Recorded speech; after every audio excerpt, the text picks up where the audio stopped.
हाँ, section 4C title super tax on high earning person. So title से ये clear हो रहा है कि वो लोग जो कि हाई अर्नर हैं, यानी जो लोग बिलियनर मिलियनर्स में कमाते हैं, बिल गेट्स टाइप, उन लोगों से जो है ये सुपर टैक्स लिया जाएगा। अब कितना किस रेट के हिसाब से लिया जाएगा उसका हमें तब अंदाज़ा होगा जब हम इस सेक्शन को डिटेल में डिस्कस करेंगे। सो स्टार्ट करने से पहले मैं आपको बता दूं कि इसके टोटल 6 सब सेक्शन हैं और इसमें टोटल 6 सब्जेक्ट्स को ही कवर किया गया है। लाइक नंबर 1 इसमें ये बताया गया है कि ये सुपर टैक्स जो सेक्शन 4C के तहत मिलियनर्स पर लगाया जा रहा है, ये किस टैक्स ईयर से इन पर लगना स्टार्ट हुआ। सेकेंडली ये कि किन बंदों पे लगेगा। थर्डली ये कि किस रेट के हिसाब से लगेगा। एंड नंबर 4 ये कि किन बंदों पर से ये टैक्स नहीं लिया जाएगा। एंड नंबर 5 ये कि ये टैक्स आपकी मोड ऑफ पेमेंट है, मतलब इसके मोड ऑफ पेमेंट और कलेक्शन और डेट ऑफ पेमेंट क्या है, मतलब ये टैक्स आपने ये 4C वाला टैक्स किस डेट पर पे करना है, किस तरीक़ाकार के तहत पे करना है। एंड लास्ट सब्जेक्ट जो इस सेक्शन में कवर हुआ है वो ये है कि अगर जो आप पर लायबिलिटी है, अगर कोई बंदा सेक्शन 4C के तहत लायबल है कि उसने सुपर टैक्स पे करना है because he fall under the category of the high earning person, लेकिन वो फिर भी वो बंदा वो टैक्स पे नहीं करता, तो फिर एफबीआर के पास क्या अथॉरिटी है कि क्या रेमेडी है उस बंदे के अगेंस्ट, वो उसके खिलाफ क्या एक्शन ले सकते हैं, कैसे वो इससे डिफ़ॉल्ट टैक्स जो है वो रिकवर करेंगे। सो इनको अब हम लोग वन बाय वन जो है वन तमाम सब्जेक्ट्स को कवर करते हैं। हाँ जी, तो हम लोग ये डिस्कस कर रहे थे, मैंने कहा था इसमें 6 सब्जेक्ट कवर किए गए हैं। सो जो फर्स्ट 4 सब्जेक्ट है ना इसके, वो तो इसके स्टार्ट की जो फर्स्ट सबसेक्शन है उसी में ही कवर कर दिए गए हैं। मतलब उसी में ही इनका आंसर दे दिया गया है। लाइक ये कि जो सेक्शन 4C का टैक्स, इसकी इम्प्लीमेंटेशन ये इम्पोज़ हुआ है टैक्स ईयर 2022 से। उससे पहले ये टैक्स नहीं लिया जाता था। किन लोगों से लिया जाएगा? ये वो लोग होंगे जो कि हाई अर्निंग पर्सन होंगे, वही अगेन के जो बिल गेट्स टाइप जिनकी मिलियन बिलियनर्स होंगे, जिनकी उसमें अर्निंग होगी। यानी कि वो लोग जो कि फर्स्ट शेड्यूल के पार्ट 1 के डिवीज़न 2 में स्पेसिफ़ाई हैं, और जो वहाँ पर यानी इसी रेलेवेंट शेड्यूल के रेलेवेंट पार्ट में जो रेट स्पेसिफ़ाई किया है ना, इसी रेट के हिसाब से इनसे ये टैक्स लिया जाता है।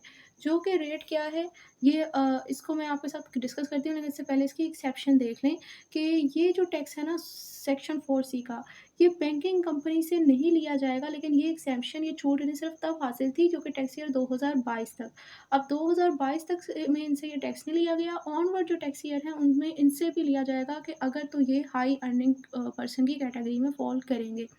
अब रेट जो है वो बेसिकली ये बताया गया है कि जब आपकी 150 मिलियन यानी कि 15 करोड़ से कम अर्निंग है, सॉरी 15 करोड़ तक या 15 करोड़ से कम अर्निंग है, तब तो आपसे ये सुपर टैक्स नहीं लिया जाता। लेकिन जैसे ही आप 150 मिलियन से एक्सीड आपकी अर्निंग हो जाती है, यानी 15 करोड़ से ज़्यादा आप कमा रहे हो, तब एफबीआर आ जाएगा आपके पास और कहेगा भाई अब हमारा भी हिस्सा निकालो, 4C की कैटेगरी में आप फॉल करते हैं, तो लिहाजा टैक्स पे करो। 150 मिलियन से 200 मिलियन तक ये रेट 1% है और फिर फर्दर ऑन ये इंक्रीज़ होता रहता है। मैं आपके साथ जो है वो चार्ट शेयर कर देती हूँ ताकि आपको पता चल जाए कि क्या रेट है। सो ये है,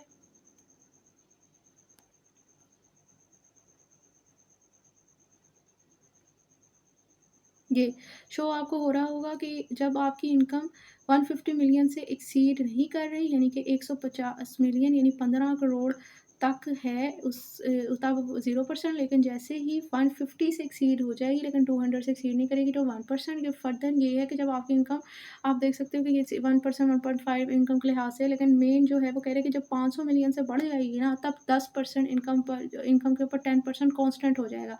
यानी आप बेशक आप जितने मर्ज़ी कमा कमा लो, ट्रिलियंस में बहुत ज़्यादा भी आप अर्निंग कर लो, 500 मिलियन से अबव पर जो है वो कांस्टेंट रेट है कि आपकी इनकम का 10%। अब इसको हम समझेंगे विद एग्ज़ाम्पल, लेकिन इसके लिए पहले ज़रूरी है कि हमें पता चल जाए कि इनकम जिसके ऊपर ये टैक्स लगना है, उस इनकम में कौन-कौन सी चीज़ें आ जाती हैं। तो इसका आंसर आपको इस सेक्शन के सबसेक्शन 2 में बताया गया है।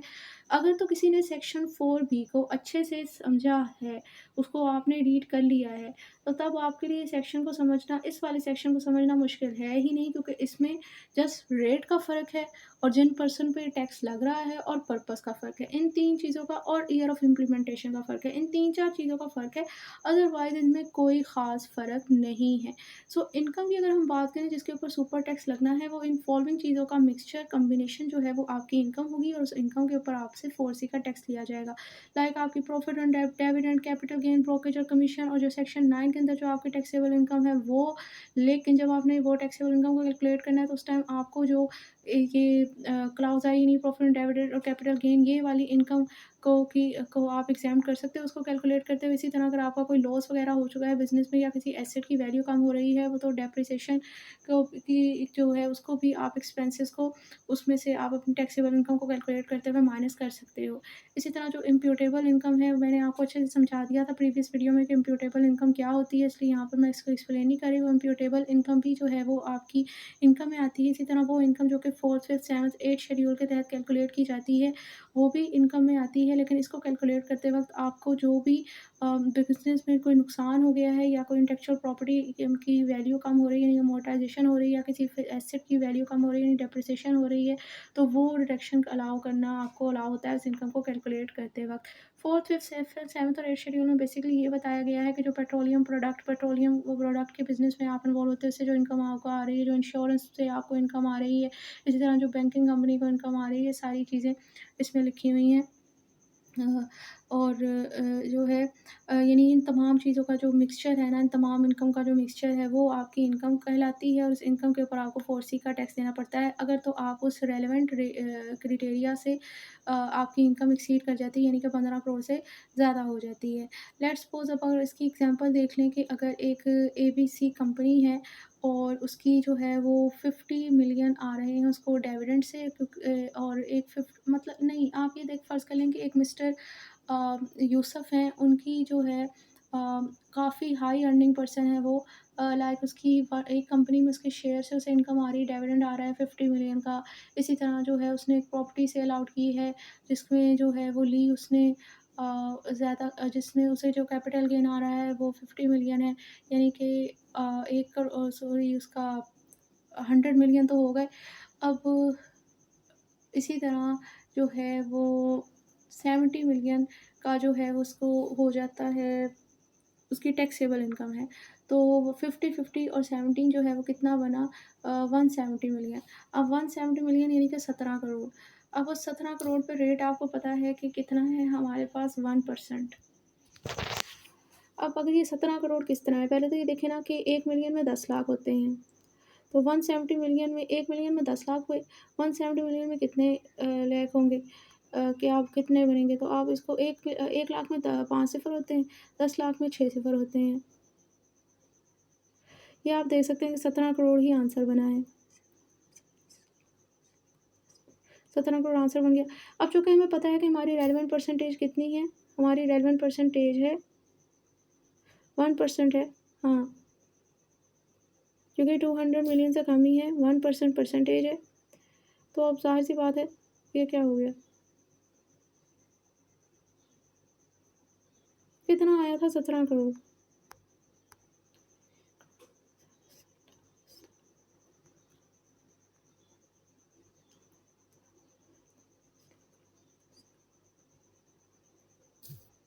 ये दिन मैं दोबारा कर लेती हूँ, 170 मल्टीप्लाई बाय,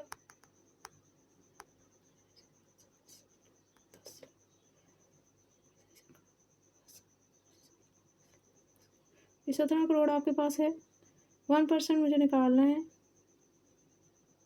मे बी शायद ये हाई फिगर था, इसलिए शायद वो इन्फिनिट इसके साथ आ रहा है, इस वजह से हुआ है। तो हमने क्या निकालना है, 1%, 1 डिवाइडेड बाय 100, यानी 17 लाख जो है वो आपको टैक्स देना पड़ेगा। 17 लाख, क्योंकि आपकी जो है वो इनकम ज़्यादा है, तो एफबीआर ने आपको कहा है कि अकेले-अकेले आप इतने हाई अर्निंग पर्सन नहीं भर सकते, तो अब आपको टैक्स भी देना पड़ेगा, तो 17 लाख आपको टैक्स देना पड़ेगा अपनी इस इनकम पे। नेक्स्ट आ जाता है कि ये जो टैक्स है आप पे जो इस 4C का लिया जा रहा है, ये किस डेट पर आपने पेमेंट करनी है, क्या इसकी मोड ऑफ पेमेंट और कलेक्शन है, तो उसका वही तरीकाकार है जो कि 137 में बताया गया है और चैप्टर 10 की प्रोविज़न आप पर इम्प्लीमेंट हो जाएँगी अगर आप नहीं पे करोगे, लाइक यानी कि जिस तरह वो 137 में यही बताया हुआ है कि जो आपने नॉर्मल अपनी जब आप रिटर्न जमा करवा रहे हो तो उस पे आपने जो टैक्स कैलकुलेट करना है वो है, और जो उसकी ड्यू डेट होती है रिटर्न जमा करवाने की वही ड्यू डेट होती है, टैक्स उस पर जो बनता है उस इनकम पर उस पे पे करने की, जो कि 30 सितंबर होती है। तो बेसिकली जब आप अपनी रिटर्न जमा करवा रहे हो, अगर आप हाई अर्निंग पर्सन हो तो आपने अपनी इनकम कैलकुलेट करके उस पर जो टैक्स पे करना है उसकी अपनी रिटर्न जमा करवाते हुए ही अपनी इनकम को कैलकुलेट करते हुए उस पर जो टैक्स बनता है वो भी आपने पे करना है। नहीं पे करोगे तो चैप्टर 10 की प्रोविज़न आप पर इम्प्लीमेंट हो जाएँगी, यानी आपको अरेस्ट किया जा सकता है, आपकी प्रॉपर्टी अटैच की जा सकती है एंड फर्दर एक्शन जो भी उसमें बताए गए हैं। और अब इसके अलावा 4 और 5 में ये बताया गया है कि अगर आप जो है वो टैक्स नहीं पे करते अपनी ड्यू डेट के ऊपर, आपने रिटर्न जमा नहीं करवाई, खुद से असेसमेंट नहीं की, क्योंकि पहले आपको जो है वो शराफ़त के साथ कहा जाता है कि खुद से कैलकुलेट करें, खुद से जमा करवा दें। अगर आपने पे नहीं किया तो वो आप डिफ़ॉल्टर की कैटेगरी में आ गए, तो अब एफपीआर के पास क्या रेमेडी है आपके खिलाफ। तो 4 और 5 में ये बताया हुआ है, सबसेक्शन 4 और 5 में कि नंबर 1 तो वो ये कर सकते हैं कि आपको एक रिटर्न नोटिस देगा कमिश्नर। उस नोटिस में 2 चीज़ें होंगी। नंबर 1 तो ये कि उसने खुद से आपका टैक्स असेस कर लिया होगा कि कितना टैक्स आप पर बनता है और आपको एक डेट दे देगा किस डेट पर आपने पे करना है। लेकिन आप इतने डेट आपने पे नहीं की, तो आप पर चैप्टर 10 के पार्ट 4, 10, 11 और 12 का एक्शन लिया जा सकता है। चैप्टर 12 के पार्ट 1 का इलेक्शन लिया जा सकता है एक्शन लिया जा सकता है, सॉरी। तो वो क्या एक्शन है? वो यही एक्शन है कि आपको अरेस्ट किया जा सकता है, आपकी प्रॉपर्टी को अटैच किया जा सकता है, आपको 182 की कार्रवाई हो सकती है, आपको अदालतों के चक्कर लगवाने पड़ेंगे, यानी प्रोसिक्यूशन होगी 192 वाली। और इसके अलावा जो है वो डिफ़ॉल्ट सरचार्ज यानी 205 का जो है वो एक्शन आपके खिलाफ लिया जा सकता है। इसी तरह वो कह रहे हैं कि जो टैक्स आपने पे करना है, अगर आप पे नहीं करते, जो आप पर पेएबल है इस सेक्शन के तहत, उस पर उसको रिकवर करने के लिए सेक्शन 147 की प्रोविज़न एप्लीकेबल आप पर हो सकती हैं। और इसके अलावा ये जो सुपर टैक्स आपसे लिया जा रहा है उसको उसकी रिकवरी करवाने के हवाले से, मतलब उसके हवाले से जो भी कोई एक्शन लेना है उसके हवाले से रूल्स एंड रेगुलेशन बनाने का इख्तियार एफईआर के पास है, क्योंकि इसका सबसेक्शन 6 कहता है कि the board by notification official gazette make rules for carrying out the purpose of this section. मतलब इस सेक्शन के जो पर्पसेस हैं उनको फुलफिल करने के लिए, मतलब आपसे ये सुपर टैक्स लेने के लिए जो है ना एफईआर के पास इख्तियार है कि वो रूल्स एंड रेगुलेशन बना सकती हैं। सो इसी के साथ जो है वो हमारा ये सेक्शन जो है वो ये भी कंप्लीट हो गया। सिंपल सा सेक्शन था क्योंकि प्रीवियस सेक्शन के साथ मिलता जुलता था। सेक्शन 5 हमारा ऑलरेडी डिस्कस है। सो नेक्स्ट वीडियो में हम इंशाल्लाह सेक्शन 5A को कवर करेंगे।